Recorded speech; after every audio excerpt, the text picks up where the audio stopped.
Entonces Samuel le dijo al pueblo, vengan, vayamos a Gilgal y renovemos el reino allí. Así que todo el pueblo fue a Gilgal y ahí en Gilgal hicieron rey a Saúl delante del Eterno. Ahí también ofrecieron a Corbanot de las Corban Olat, ofrendas de paz, a Corban Sholema, perdón, delante del Eterno, y se regocijaron grandemente ahí Saúl y todos los hombres de Israel. Y este último versículo, últimos versículos del capítulo 11, nos están hablando acerca de una palabra que es muy importante. Los rabís dicen que cuando se repite una palabra más de 2 veces es que hay un mensaje importante en el texto. Y el verso 14 nos repite 3 veces Gilgal. Vengan, vayamos a Gilgal y renovaremos el reino ahí. La palabra ahí en el hebreo Sham significa Gilgal.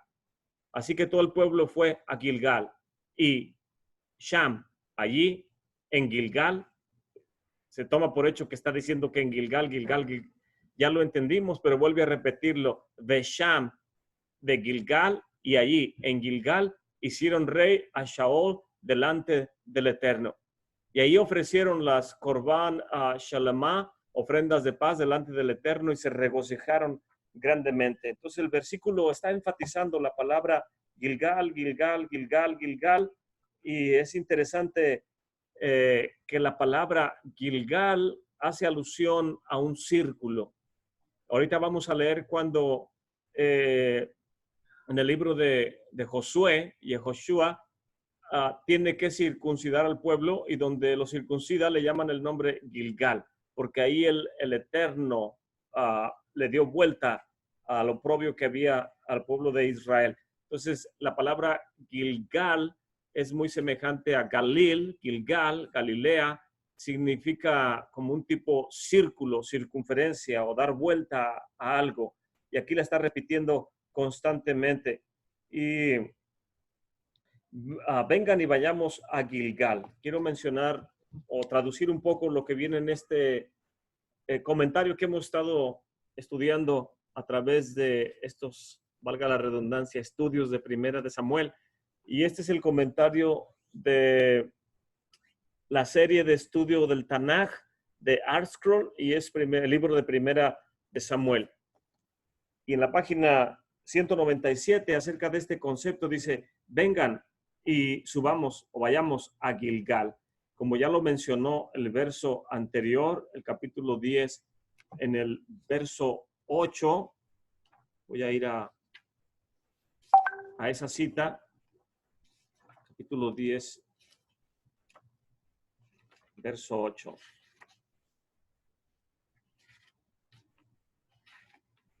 El verso 8 dice, entonces irás a Gilgal adelante de mí, y aquí descenderé contigo para llevar ofrendas, corbanot, y para poder también sacrificar ofrendas de paz, y ahí esperarás 7 días hasta que yo venga contigo, y ahí te informaré lo que tienes que hacer. Fueron las instrucciones que el profeta Samuel le está dando a Saúl, al rey que ahora es el rey Saúl, al rey Saúl, y le está diciendo que lo encontraría en Gilgal. Y así Saúl tuvo que ir a Gilgal y esperar al profeta Samuel o Samuel.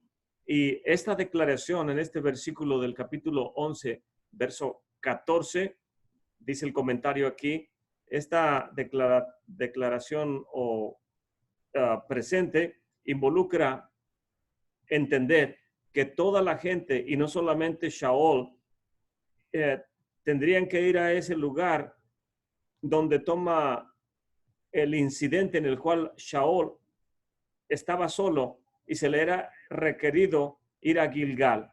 Otros entienden que Saúl vino a Gilgal ahora para ser coronado, y después que Samuel se fue, el rey tenía que esperar otros 7 días para que regresara el profeta. ¿Por qué el profeta Samuel escogió a este lugar, Gilgal? Hay un número de razones que se nos dan. Una de ellas, primeramente, es que el pueblo judío se le había mandado que señalara a un rey para ellos mismos. Esto es lo que dice la Torá. Y como ese mandamiento está en la Torá, tenían que cumplir estableciendo un rey encima de ellos. Y ellos querían inicialmente ir a Gilgal. Se entiende la razón que ellos podrían llevar a cabo el rito de coronación en Gilgal. También, cuando Josué había entrado en la tierra, él había puesto el arca del pacto y el tabernáculo ahí. Y esto hacía que ese lugar, Gilgal, fuera un lugar santificado. Es verdad que el tabernáculo había sido situado anteriormente en la ciudad de Nob, y uno puede pensar que Shaul debería haber sido coronado en Nob, pero sin embargo Gilgal era preferible porque era centralmente un lugar ubicado propiamente por muchas razones. Estaba cerca del río Jordán y era fácilmente accesible para las tribus de Rubén y de Gad que vivían al lado este del Jordán. Algunos comentaristas como el Rema y el Misbetzot Sahab dicen que hay otra razón por la cual Samuel escogió no coronar a Saúl en Nob. Él vio que Saúl eventualmente mataría a los Kohanim de Nob. Por lo tanto, sería algo impropio coronarlo en un lugar donde Saúl iba a llevar a cabo una triste acción. De cualquier manera, es posible que el arca hubiera sido traída a Gilgal por la ocasión. Y después dice el versículo, renovemos el reinado ahí. Ahora bien, todo el mundo estaba de acuerdo de que Saúl era el nuevo gobernante y que lo propio para él sería que se fuera coronado.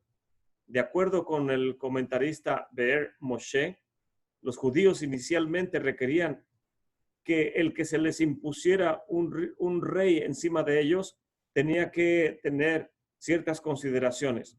Ahora que ellos entendían que el que era gobernante sobre el pueblo de Israel, el único y solo representante de todo el reino de Hashem, tenían que aceptar que su reino iba a comenzar.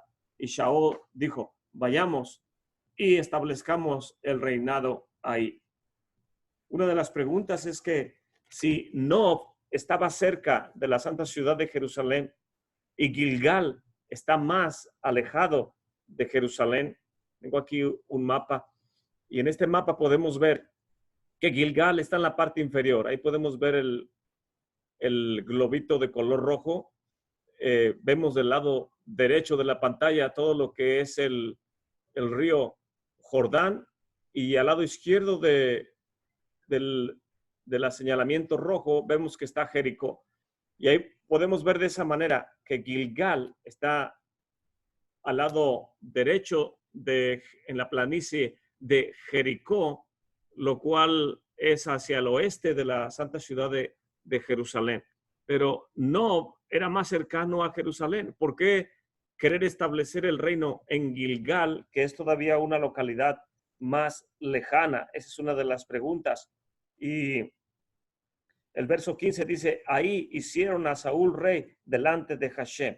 Esto se describe como tener lugar delante de Hashem, ya que la presencia divina había venido a descansar en la mayor parte del pueblo judío cuando ellos estaban reunidos por alguna razón que tenga que ver santificación. Este verso no hace mención del hecho de que los judíos estaban renovando y reconociendo la soberanía de Saúl, pero se enfoca también en el hecho de que era el momento que Saúl debía venir a ser reconocido como rey delante del Eterno. Entonces, Gilgal es muy interesante en estos aspectos, porque es el lugar en donde se corona al rey Saúl y es donde se espera que se establezca el reino en Gilgal. Y por esta causa el pueblo andaba alegre, andaba con mucha regocijo, tenían un flamante nuevo monarca y estaban todos contentos en Gilgal. Las cosas o la alegría no permaneció por mucho tiempo debido a varias acciones que vamos a ver más adelante, pero Gilgal, que significa circunferencia o círculo es muy interesante. En el libro de Mateo, ahorita vamos a regresar nuevamente a comenzar la lectura del capítulo 12 del libro de Samuel, pero en el libro de Mateo, en el capítulo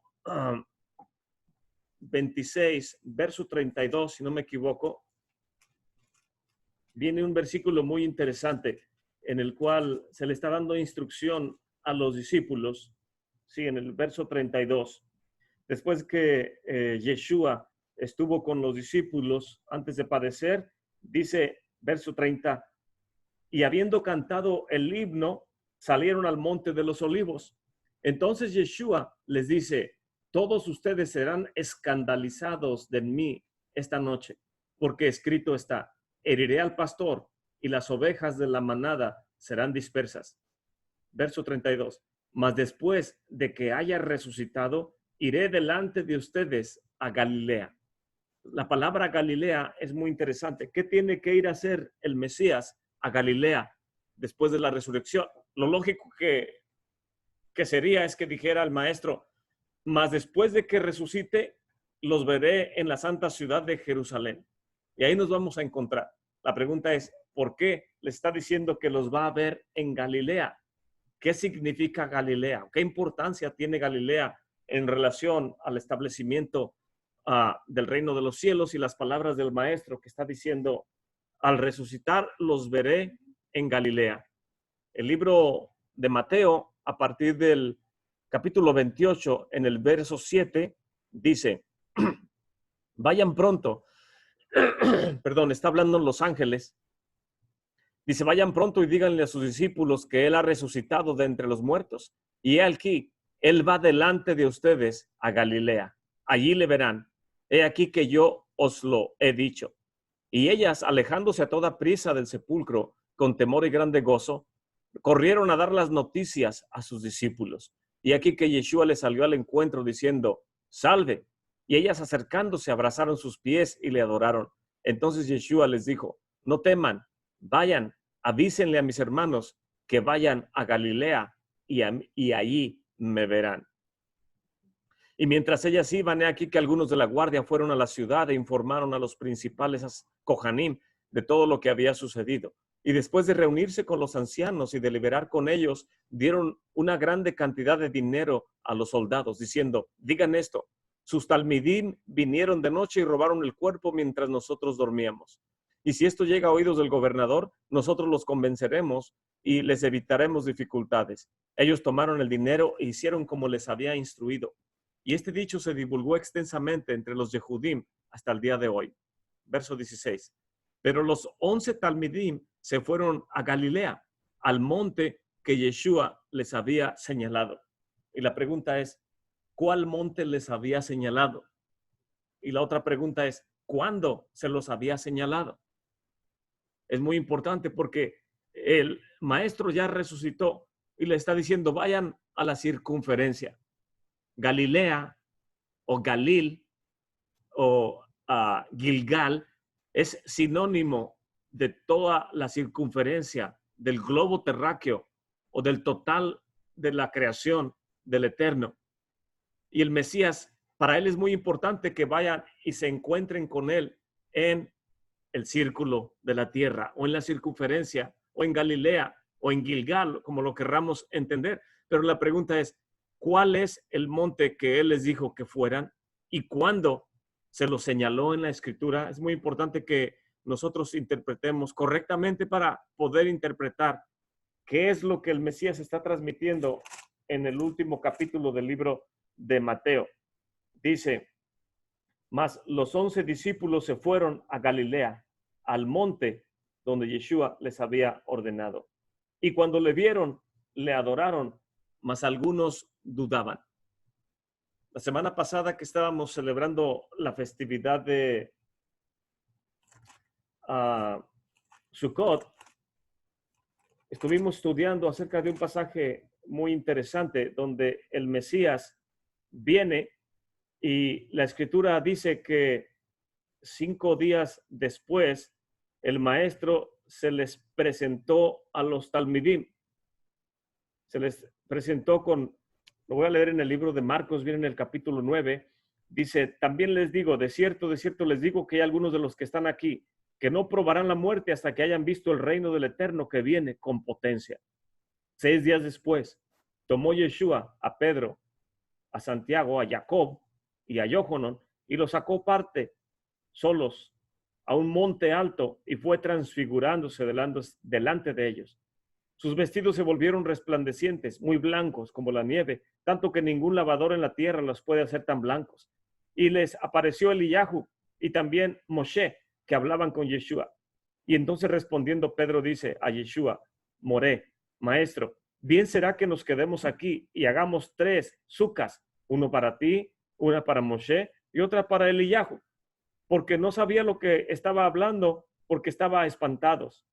Y vino una nube que los cubrió, les hizo sombra, y una voz de la nube que decía, este es mi hijo amado, a él oír.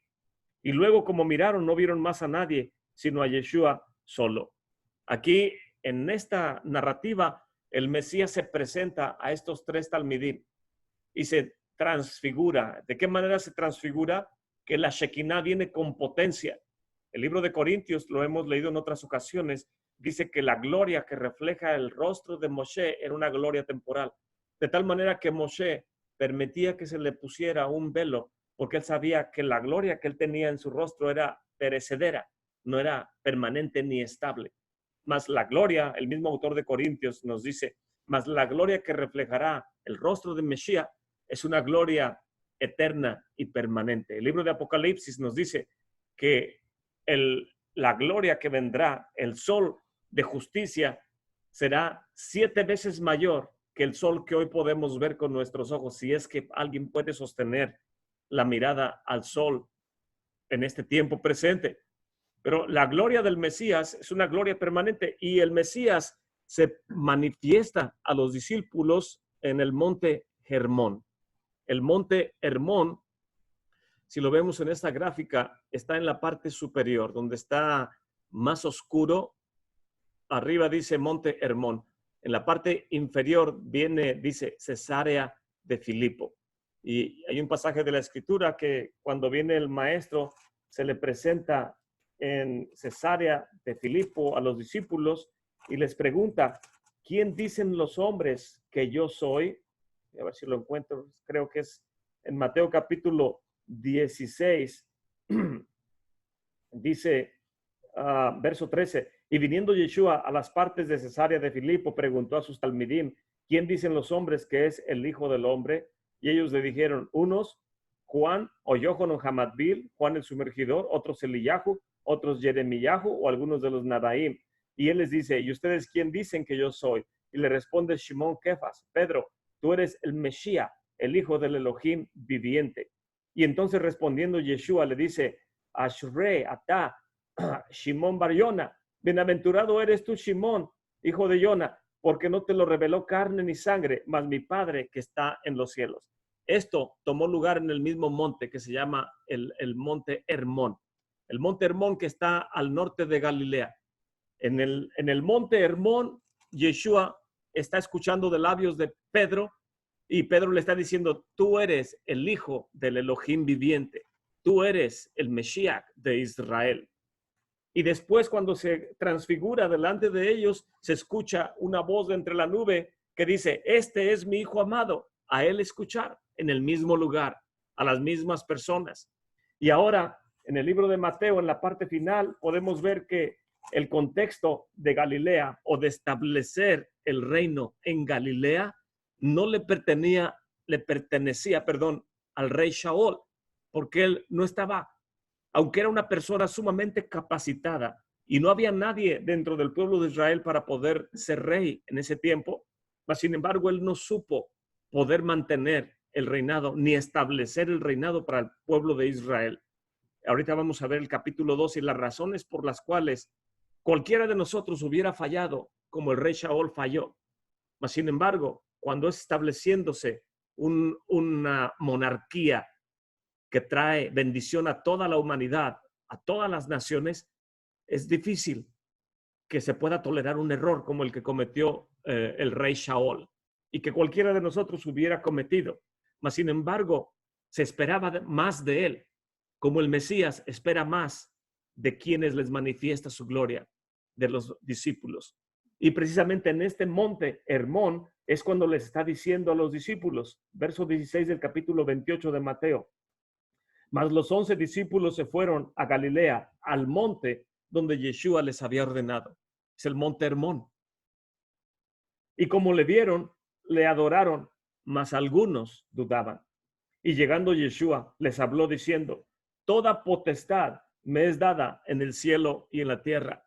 Seguramente Pedro no iba a dudar acerca de esta declaración, pues él ya había escuchado la voz que venía de la nube y él ya había también declarado con su propia boca y diciendo: tú eres el hijo de Elohim, tú eres el Mesías de Israel.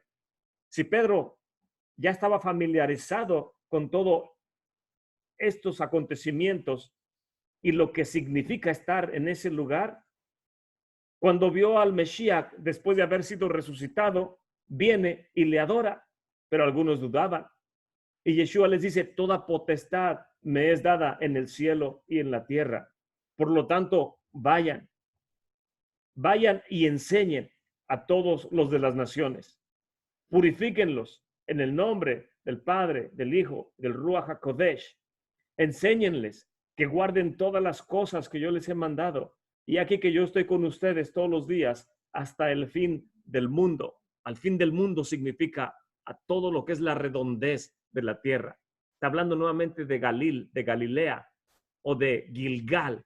Está hablando de la circuncisión o de lo que se espera del pueblo que cree en él, que actúen conforme a la fe que él espera de ellos. Vayan y enseñen a todos los de las naciones. La pregunta es: ¿qué les vamos a enseñar a los de las naciones?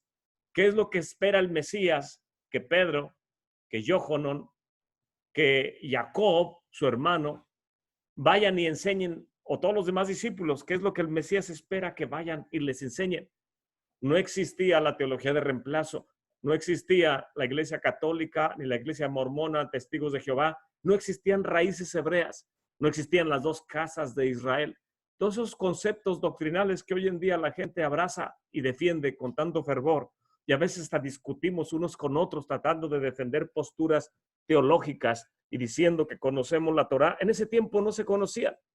Y el Mesías dice: vayan y enseñen a todos los de las naciones. No podemos tomar por hecho que dice: enséñenle raíces hebreas, o enséñenle las dos casas, o enséñenle acerca de la Geulá, la redención total que sucederá en los tiempos postreros. Espera que enseñemos lo básico. ¿Qué es lo que un niño aprende en el pueblo de Israel desde su pequeña edad? El libro de Levítico. Se le conoce como el Sefer Tajorá, el libro de la pureza. Se espera que aprendamos las letras hebreas. Se espera que aprendamos acerca de las oraciones, de la liturgia, el servicio del santuario, cómo debo ir y presentarme en el templo en la mañana de cada día y cómo espero que sea el servicio en el santuario o en la sinagoga en el día de reposo, en el día de Shabbat. En ese tiempo no existía la teología cristiana tradicional, ni muchas religiones que hoy existen. Entonces, ¿qué es lo que se espera que enseñen los discípulos a los de las naciones? Eso es algo sumamente interesante e importante cuando se está tocando el tema que el Mesías está citando a los discípulos en el lugar preciso para una tarea muy definida. Y eso es sumamente importante. El rey Shaul percibía esto, pero no en plenitud. Le dijo a los discípulos: sacrificaron víctimas pacíficas delante del Eterno, dice, perdón, el verso 14, mas Samuel le dijo al pueblo: vengan, vayamos a Gilgal para que renovemos ahí el reino, para que el monarca, el nuevo rey de Israel, sea reconocido por todos. Y ahí establezcamos el reino y el reinado de Israel, y de ahí salga a todas las naciones esta bendición. No lo logró hacer Shaul, perdió el reinado. Tuvo que venir a reemplazarlo el hermoso cantor de Israel, el rey David. Viene y establece el reinado de la casa de Judá. Pero antes de llegar a ese lugar, vamos a leer el capítulo 12. Dice: y dijo Samuel a todo Israel: He aquí que yo he oído, he aquí que yo he oído, perdón, tengo otro texto que quiero leerles en el libro de Josué, capítulo 4, 19 al 24. El pueblo subió del Jordán el día 10 del mes primero y acamparon en Gilgal, al lado oriental de Jericó. Y aquellas 12 piedras que habían sacado del Jordán, Josué las erigió en Gilgal. Y habló a los hijos de Israel diciendo, cuando sus hijos pregunten a sus padres el día de mañana diciendo, ¿qué significan estas piedras? Entonces lo explicarán a sus hijos diciendo, Israel cruzó este Jordán en tierra seca, porque Adonai Tsebaot, Adonai nuestro Elohim secó las aguas del Jordán delante de ustedes hasta que pasaron. Tal como el Señor, su Elohim, había hecho al mar Rojo o al mar de los juncales, el cual él secó delante de nosotros hasta que pasamos, para que todos los pueblos de la tierra conozcan que la mano del Eterno es poderosa. Nuevamente vuelve a repetir, para que todos los pueblos de la tierra, toda la redondez de la tierra, Galilea o Galil o Gilgal, aquí lo vuelve a repetir, a fin de que teman al Señor su Elohim para siempre. Y ahora sí, el capítulo 12. Y dijo Samuel a todo el pueblo de Israel, he aquí que yo he escuchado su voz en todo lo que me dicen y he puesto rey encima de ustedes.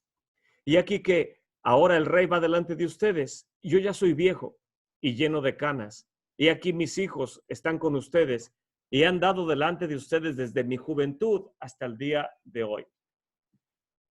Los sabios de Israel nos narran que el profeta Samuel murió a los 52 años. ¿Cómo es que alguien de 52 años puede decir, he aquí que yo ya estoy viejo y lleno de canas? En el verso, en estas palabras, en el versículo en el hebreo, está enfatizando, yo ya estoy sumamente lleno de días, ya estoy sumamente viejo, lleno de canas, y mis hijos están con ustedes, y yo he andado delante de ustedes desde mi juventud hasta el día de hoy. ¿Cómo es que alguien de 50 años, porque le faltaban aún un par de años para que muriera, como alguien de 52 años o alguien que fallece de 52 años, puede alguien decir que era ya alguien muy viejo y lleno de canas? Los sabios de Israel nos narran, nos explican que el Eterno le había manifestado al profeta Samuel que tenía que quitar a Saúl del reinado por cuanto no había sido obediente o fiel al cargo que se le había otorgado. Y el profeta Samuel, sabiendo lo que el Eterno iba a hacer, oró al Eterno y le dijo, te ruego, Eterno, que no me permitas ver que el rey que tú me permites que unge, el primer rey de Israel, que mis ojos no vean que ese rey muera. ¿Cómo puedo yo ungir a un rey y ver que muere el rey? No es algo agradable. Y el Eterno, escuchando la petición, tuvo que hacer que la apariencia de Samuel fuera de muchos años, para que la gente cuando narrara a sus hijos y los hijos a sus hijos, dijeran, había un anciano profeta en Israel que ungió al rey Saúl. Y para que la gente lo recordara con honor, permitió que aparentara más edad de la que en realidad tenía. ¿Por qué? Porque primero iba a morir Samuel y después iba a morir el rey Saúl. Y Saúl murió poco tiempo después de Samuel, unos cuantos meses. El Eterno permitió, de acuerdo a la oración de Samuel, que él pareciera más de la edad que tenía porque iba a morir pronto. Y de esa manera podría él partir y después, 4 meses después, iba a partir Saúl. Saúl muere 4 meses antes del tiempo. Y el Eterno, de esta manera, está responsabilizando, o más bien dicho, los sabios de Israel nos explican que el profeta Samuel sentía grande responsabilidad por el primer rey de Israel, que es el que él había ungido. Él quería que fuera próspero, victorioso, que fuera un verdadero monarca. El error del pueblo de Israel fue exigir un rey. Y algunos dicen, ¿cómo exigir un rey si la Torah misma dice, y te impondrás un rey cuando entres a la tierra. Entonces, el pueblo de Israel está haciendo lo correcto, está cumpliendo un mandamiento, pidiendo un rey, pero la razón por la que ellos lo estaban pidiendo no era por cumplir el mandamiento. Ellos estaban pidiendo un rey para ser como las demás naciones. Y esa fue la razón equivocada. Estaban tratando de cumplir el mandamiento correcto, pero por las razones equivocadas. Danos un rey, como las demás naciones tienen un rey. Uno no pide un rey como las demás, uno no, el pueblo de Israel no es como las demás naciones. El pueblo de Israel no debe de degradarse al nivel de las demás naciones, porque es un Am Segulá, un pueblo peculiar y escogido por el Eterno. El pueblo de Israel tiene que siempre depender del Eterno como su rey absoluto. Y cuando el Eterno emite un decreto o demanda algo, aún de quien él escoge como rey, quien él escoge tiene que obedecer lo que el Eterno está demandando. Y el pueblo tenía las razones equivocadas para poder demandar un rey. Y lo que está haciendo aquí Samuel está dándoles en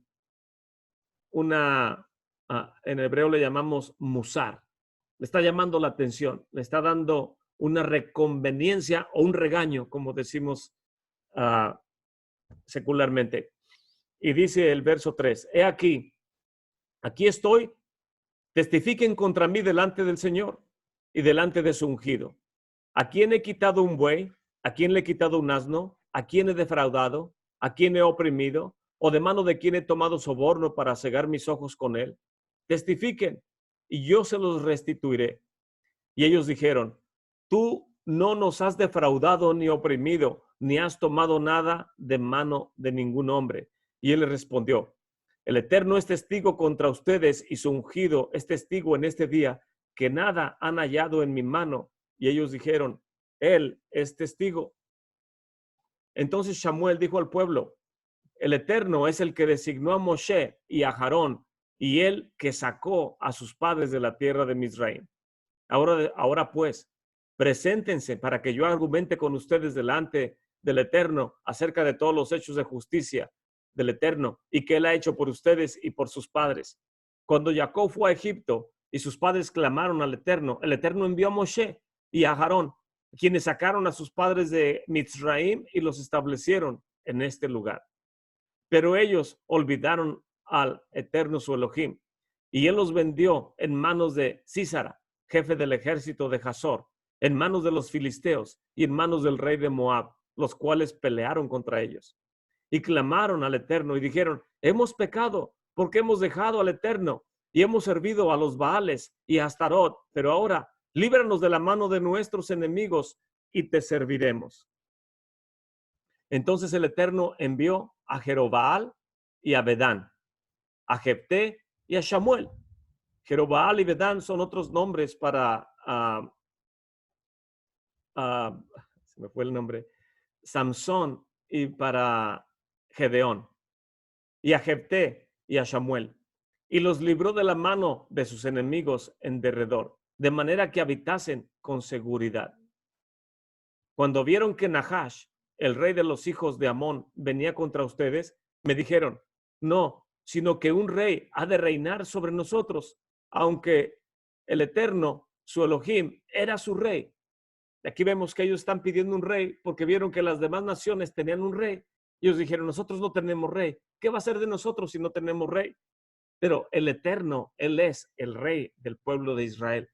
Y ellos estaban demandando un rey, como las demás naciones tenían otro rey. Y este fue su gran error. Verso 13. Ahora pues, aquí está el rey que han escogido, a quien han pedido. He aquí que el Señor ha puesto rey sobre ustedes. Si temen al Eterno y le sirven y escuchan su voz y no se rebelan contra el mandamiento del Eterno, entonces ustedes, como el rey que reina sobre ustedes, estarán siguiendo al Eterno, su Elohim. Pero si no escuchan la voz del Eterno, sino que se rebelan contra el mandamiento del Eterno, entonces la mano del Eterno estará contra ustedes, como estuvo en contra de sus padres. Preséntense ahora y vean esta grande cosa que el Eterno hará delante de sus ojos. Verso 17. ¿No es ahora la cosecha del trigo? Yo clamaré al Eterno para que mande truenos y lluvia. Y entonces conocerán y verán que es grande la maldad que han hecho delante de los ojos del Eterno al pedir para ustedes un rey. Él está diciendo, soy el profeta de Israel y ustedes han obrado impíamente, lo cual el Eterno les puede perdonar si se arrepienten. Pero si se alejan de los mandamientos del Eterno, Él va a hacer lo que tenga que hacer en contra de ustedes, como lo hizo con sus padres anteriormente. Pero si caminan rectamente, Él los va a bendecir grandemente. Y si no creen lo que estoy diciendo, vean la señal que le voy a pedir al Eterno. Voy a pedir que mande truenos y lluvia, pero es la cosecha del trigo. ¿Cómo es que va el profeta a mandar pedir truenos y lluvia? Mas si él no es profeta del Eterno, no va a pasar nada y ellos van a tener su cosecha próspera. Mas si Samuel es el profeta del Eterno y el Eterno lo respalda y cae lluvia, les va a echar a perder la comida para ese año. De esta manera podemos entender el mensaje que el profeta le está dando al pueblo de Israel. Está diciendo, así como agua fuera de tiempo, en lugar de bendición, es maldición para el pueblo, de igual manera, un rey que no es el momento de tenerlo y que no lo van a apreciar y que si él no se comporta a la altura como el monarca que el Eterno le está estableciendo sobre el pueblo de Israel, el agua fuera de tiempo, en lugar de bendición, es maldición. Y un rey que no es aprovechado y que no opera conforme a los mandamientos del Eterno, también viene a convertirse en lugar de bendición en un tropiezo para el pueblo de Israel. Entonces, verso 18, perdón. Clamó Samuel al Eterno y el Eterno envió aquel día truenos y lluvia. Y todo el pueblo temió grandemente al Eterno y a Samuel. Entonces todo el pueblo dijo a Samuel, ruega por tus siervos al Eterno, tu Elohim, para que no muramos, porque hemos añadido este mal a todos nuestros pecados al pedir para nosotros un rey. Y podríamos entenderlo con las razones equivocadas. No lo pidieron mal porque es un mandamiento de la Torá, pero lo pidieron por las razones equivocadas, queriéndose hacer a la par de las naciones que le rodeaban. Verso 20. Y Samuel le dijo al pueblo, no teman, aunque ustedes han hecho todo este mal, no se aparten de seguir al Eterno, sino sirvan al Eterno con todo su corazón. No se deben de apartar, porque entonces irán tras vanidades que ni aprovechan ni libran, pues son vanidades. Verso 22. Porque el Eterno, a causa de su grande nombre, no desamparará a su pueblo, pues el Eterno se ha complacido en hacerles pueblo suyo. Y en cuanto a mí, lejos esté de mí que peque en contra del Eterno, cesando de orar por ustedes. Antes bien, les instruiré en el camino bueno y recto. Solamente teman al Eterno, sírvanle en verdad con todo su corazón, pues han visto cuán grandes cosas ha hecho por ustedes. Mas si perseveran en hacer el mal, ustedes y su rey perecerán. Ustedes y su rey perecerán. Es el verso 25. Capítulo 13. Había ya Saúl reinado 1 año y reinado que hubo 2 años sobre Israel. Se escogió 3,000 de Israel. 2,000 estuvieron con Saúl en Micmas y en el monte Betel, y los 1,000 estuvieron con Jonathan en Gabá de Benjamín, y envió a todo el otro pueblo, cada uno a sus tiendas. Y Jonathan hirió la guarnición de los filisteos que había en el collado, y lo oyeron los filisteos, e hizo Saúl tocar trompetas por toda la tierra, diciendo, oigan los hebreos. Y todo Israel oyó que se decía, Saúl ha herido la guarnición de los filisteos, y también que Israel olía mal a los filisteos, y juntóse el pueblo en pos de Saúl en Gilgal. Entonces los filisteos se juntaron para pelear con Israel 30,000 carros, 6,000 caballos, y pueblo como la arena que está a la orilla del mar en multitud, y subieron y asentaron campo en Micmas, al oriente de Bet-Aben. Mas los hombres de Israel, viéndose puestos en estrecho, porque el pueblo estaba en aprieto, escondióse el pueblo en cuevas, en fosas, en peñascos, en rocas y en cisternas. Y algunos de los hebreos pasaron el Jordán a la tierra de Gad y de Galad, y Saúl se estaba aún en Gilgal, y todo el pueblo iba tras de él temblando. Y él esperó 7 días conforme al plazo que Samuel le había dicho. Pero Samuel no venía a Gilgal y el pueblo comenzó a huir. Esta narrativa es sumamente importante porque el profeta le dijo, vete a Gilgal y me vas a esperar ahí 7 días hasta que yo llegue. Después de 7 días que viene el día octavo. Después del día octavo se le conoce como el Olam Jabá o el día octavo. Ahora vamos a comenzar las lecturas de Bereshit. La pregunta es difícil entender los primeros versículos si no es que todo el contexto de Bereshit. ¿Quién puede entender los primeros versículos de Bereshit?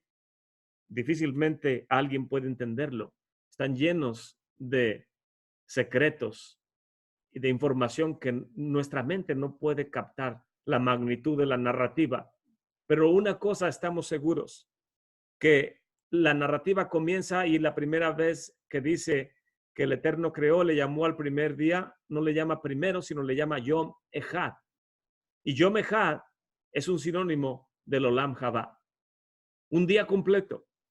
Significa que antes de Bereshit ya existía otra semana posiblemente que había terminado. Cuando termina el 7, comienza el 8. Y el Yom Echad es sinónimo del Olam Jabá. Aquí en esta narrativa dice, espérame 7 días, porque después de los 7 las cosas van a mejorar para ti y para el pueblo de Israel. Pero cuando se llega el día 7, la gente comienza a desertar, comienza a huir. Ven la grande cantidad de filisteos que están viniendo contra ellos y se esconden en los montes, se esconden en las peñas, se esconden en las cisternas. Están comenzando a tener temor y comienzan a huir. Y entonces dice Saúl, tráiganme holocaustos y sacrificios de paz, y ofreció el holocausto.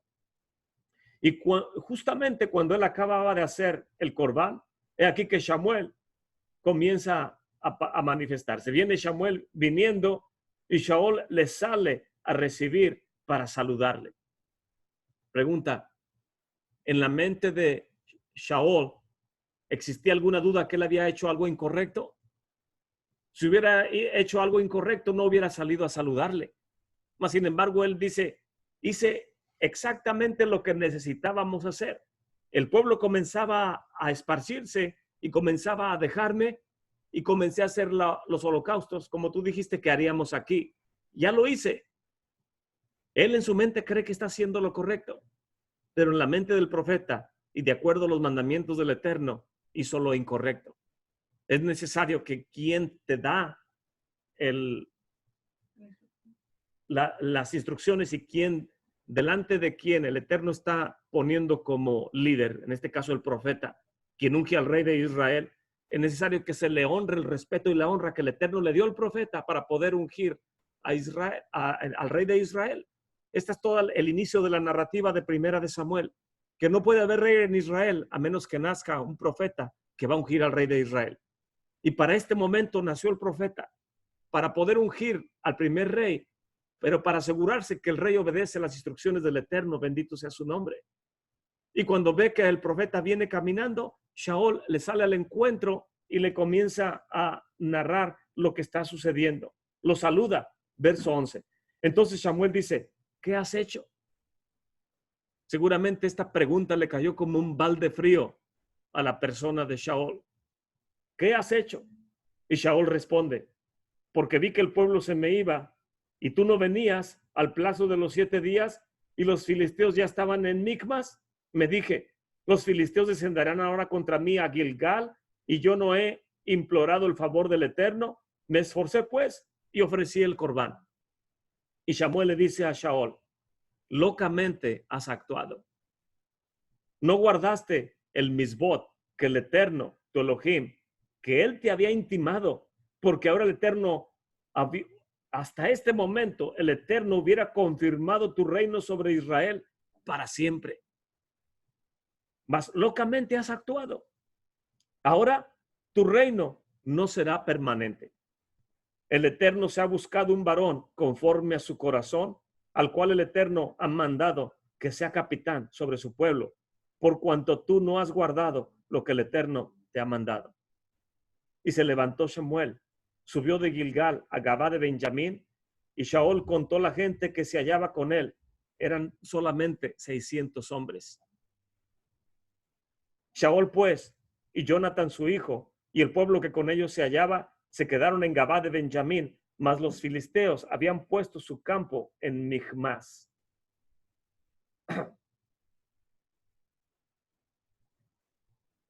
Dice el verso 5 que los filisteos se habían juntado para pelear con Israel 30,000 hombres de carros y 6,000 de caballos, y pueblo como el que está a la orilla del mar en multitud. ¿Qué podrían hacer 600 contra todos estos? En la mente de un hombre normal, no mucho, posiblemente se declararían muertos delante de esta multitud. Pero la victoria del pueblo de Israel no depende de los caballos ni de las armas. El Eterno siempre le ha dado la victoria al pueblo de Israel, aunque sea con pocos hombres. De acuerdo a la Gemara, no había armas. Los filisteos habían prohibido que hubiera herreros en el territorio de Israel. Los israelitas no tenían más que piedras. Nada más tenía una espada Shaol y otra espada Jonathan, y los demás puras piedras traían. El Eterno quería darles la victoria, que no hubiera lugar a dudas, que con piedras en la mano y con pocos hombres, Él los iba a dar la victoria e iba a instituir el reino de Shaol por siempre. Pero Shaol, ante sus propios ojos, se adelantó y no cumplió con los mandamientos del Eterno. Verso 17. Y salieron del campo de los filisteos en correría 3 escuadrones. Un escuadrón tiró por el camino de Opra hacia la tierra de Sual, otro escuadrón hacia Betorón y el tercer escuadrón hasta la región que mira el valle de Sheboim, hacia el desierto, perdón. Y en toda la tierra de Israel no se hallaba herrero, porque los filisteos habían dicho, para que los hebreos no hagan espada o lanza. Y todos los de Israel descendían a los filisteos, cada cual a amolar su reja, su asadón, su hacha o su sacho. Y cuando se hacían bocas en las rejas o en los asadones o en las horquillas o en las hachas, hasta para una ahijada que se hubiera de componer. Así aconteció en el día de la batalla. No se halló espada ni lanza en mano de alguno de todo el pueblo que estaba con Shaol y con Jonathan, excepto Shaol y Jonathan, su hijo, que las tenían. Y la guarnición de los filisteos salió al paso de Michmas. Con eso concluimos el capítulo 12 y el 13. El mensaje de estos dos capítulos es que, ¿qué hubiéramos hecho cualquiera de nosotros? Cualquiera de nosotros posiblemente hubiéramos actuado igual que Shaol. Al ver toda la multitud que venía en contra de nosotros, posiblemente hubiéramos dicho, dijo el profeta que esperara 7 días, ya son 7 días. Y dijo que íbamos a ofrecer ofrendas y holocaustos. Yo soy el rey de Israel. De mí depende toda esta gente y esta nación. Tráiganme los holocaustos, tráiganme las ofrendas que vamos a ofrecer. Tal vez el Eterno descienda, se agrade de nosotros y nos dé la victoria. Shaol hizo lo correcto. Simplemente que no era lo que el Eterno esperaba de él. El Eterno esperaba que como rey de Israel esperara a que las cosas se hicieran como el Eterno esperaba que se hicieran. Y Shaol no era un hombre conforme al corazón del Eterno. Su corazón tenía cierto temor. Era valiente, pero no dependía totalmente del Eterno. Y el Eterno seguramente le costó mucho pesar al profeta que quien él había ungido ahora había perdido el reino. Apenas se lo había otorgado. No duró ni 2 años, creo, Shaol como rey de Israel. Apenas había sido establecido como rey cuando ya falló y ahora el Eterno tiene que prepararse un varón conforme a su corazón. Al rey David, quien viene a instituir un reinado permanente a través de la casa de Judá, cuyo reinado viene a establecer nuestro maestro Yeshua HaMashiach cuando le llama a los discípulos y les dice, no salgan de Jerusalén hasta que sean llenos de poder de lo alto. Y cuando sean llenos de poder de lo alto, los voy a esperar en el monte que habíamos quedado. Vayan ahí, ahí nos encontraremos después de la resurrección. Y ahí les dice que vayan y hagan Talmidim, comenzando por Jerusalén, Judea, Samaria y hasta lo último de la tierra. El Mesías ya ha venido, ha establecido un reino inconmovible y nos ha dejado una tarea. Y debe ser una tarea sumamente grata ante los ojos del Mesías y de nuestro Padre, pero tal vez difícil para muchos de nosotros ir, salir y llevar. Un pastor hace años hacía una pregunta sumamente difícil para muchos de nosotros. Y él decía, ¿qué parte de la palabra ir no entendemos? Solamente son 2 letras. En español antiguo, ir, o en español del de nosotros decir, ir, vayan. Y la pregunta es, ¿qué parte de vayan no entendemos? Para poder ir, necesitamos, como dice el Shliach, Rab Shaul, si cómo irán si no son enviados.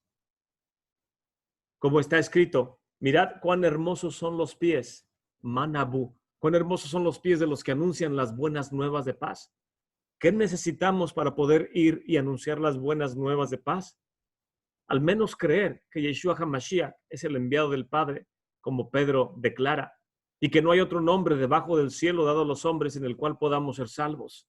Una vez entendiendo eso y habiéndonos purificado en el nombre de Yeshua HaMashiach, ya podemos pedirle al Eterno que seamos llenos del Ruach HaKodesh, que es la promesa que él hizo para los tiempos postreros.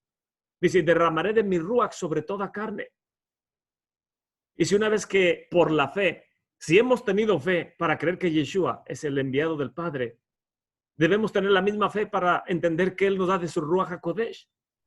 Y si él ya nos dio a su Hijo y nos dio de su Ruach, la pregunta es, ¿qué nos limita para no aprender lo que Yeshua espera que aprendamos? ¿Por qué no aprender la parashá? ¿Por qué no profundizarnos en la Mishnah? ¿Por qué no profundizarnos en la ley oral? ¿Por qué no ser especialistas como José en Egipto, que solamente pudo prevalecer en la tierra de hechicería, en la tierra de iniquidad y de inmoralidad, solamente por la obediencia a los mandamientos? Uno de los judíos que tengo de amigos en Facebook hizo una pregunta hoy en su portal y dice, ¿de dónde aprendemos que la semana tiene 7 días? Y no me contesten diciendo en base al sol o en base a la luna. No quiero que contesten en base a eso. ¿Cómo sabemos que una semana tiene 7 días? Y yo contesté en base al escrito de la Torah. Antes de que el sol y la luna existieran, sabemos que la semana tiene 7 días porque la Torah lo dice. La Torah testifica. Y si la Torah testifica, aunque la creación no haya sido hecha, quiere decir que es verdad. El Shabbat existe, aunque el sol no exista y la luna no exista, que son los que miden los tiempos. Pero el que mide todas las cosas es el creador del universo, bendito sea su nombre. Y si él espera poder fortalecer mi entendimiento, dándome fortaleza, gracia y luz para poder iluminar mi entendimiento y penetrar el texto de la Torá, no seré capaz de hacerlo si creo que puedo hacerlo. Y si él nos dio a su hijo Yeshua HaMashiach, dice la escritura, ¿no nos dará con él todas las cosas? Entonces, este nuevo ciclo que comienza debe ser un ciclo lleno de alegría y de entendimiento para nosotros, que tenemos grandes y grandísimas promesas que el Eterno nos ha dado por medio de su hijo Yeshua HaMashiach. Espero que él nos ayude y nos guíe para poder cumplir el propósito que se decretó en Yom Kippur para todos y cada uno de nosotros. Y que si el decreto fue negativo, que el Señor no lo quiera, podamos revertirlo con tefilá, oración, con gesed, obras de misericordia, y con teshuvá, con arrepentimiento. Si es necesario cada día enforzar estos 3 requerimientos y pedirle al Eterno que nos ayude, seguramente seremos victoriosos. Baruch Hashem.